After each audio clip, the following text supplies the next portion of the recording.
If you had decent parents, they probably taught you that stealing is wrong.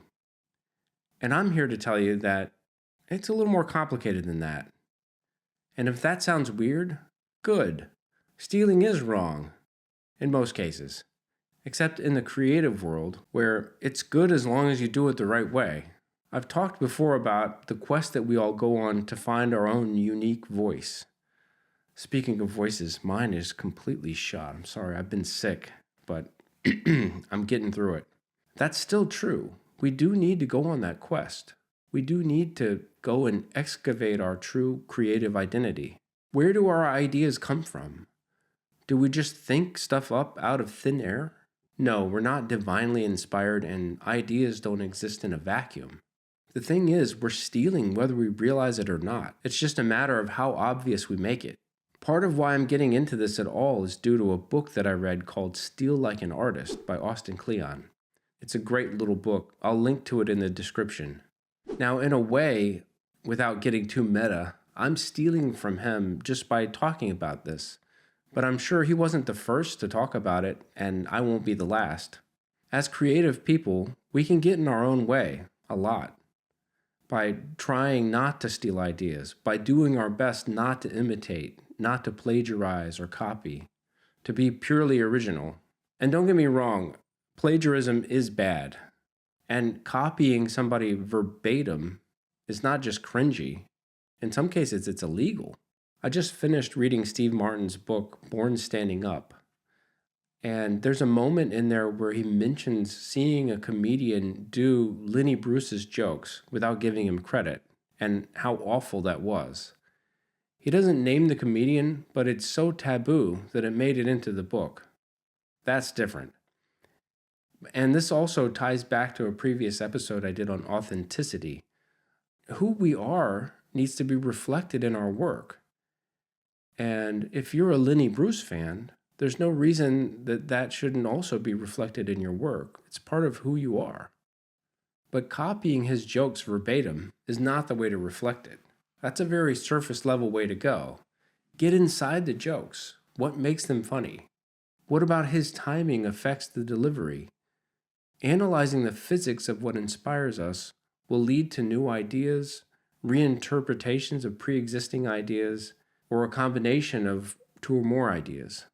As a drummer, I've gone through so many phases of thinking about this. In a way, it was easier before I was aware of it. I guess ignorance is bliss. But if we're not aware of it, we run the risk of being an imitation without realizing it. Eventually, it will come back to bite us in the ass. So how can we steal then, in a way that won't be problematic? For one thing, we have to steal from more than one source at a time.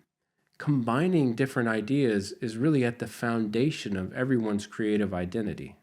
It's a fabric woven from things that we like, things that have had an influence on us, often without us realizing it.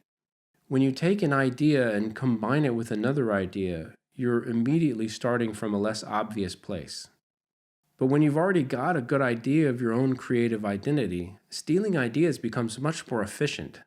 It's just like adding an ingredient to a stew. It's still your stew, but now it's got broccolini or whatever in it. It's kind of like when I saw this video of Prince doing a cover of Creep by Radiohead. It still sounds like Prince.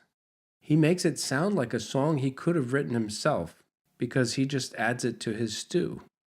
And Prince's stew is quite rich. I mean, he had a lot of influences, from James Brown to Jimi Hendrix, from gospel to George Benson. So when he drops some Radiohead into that stew, it soaks in all the flavors that were already there. We all do some version of this without realizing it. However, when we become more intentional with it, it can transform the way we work. It changes the way we perceive the world. Everything we experience becomes something we could potentially steal. It reminds me of when I got a Nikon camera some years ago. For a while, everything I saw was like I was asking the question, could that be a good photo? Almost like a curator, we pick and choose what we want to show in our gallery, except we can't just show whatever we find. We have to work with it. We have to get inside everything we steal to truly understand why we love it and how it works, so that we can use it in our own way. And how we do this is obviously going to depend on what field we're in. But we need to remember to go deeper into what inspires us, to go deeper into what we're stealing. Nobody wants to be a cheap imitation. The goal is not to be a knockoff, but know that being an original in the purest sense is an illusion. The only thing we can aspire to be is ourself, with a unique combination of influences. Again, there's a link in the description if you want to check out the book Steal Like an Artist by Austin Kleon. I highly recommend it.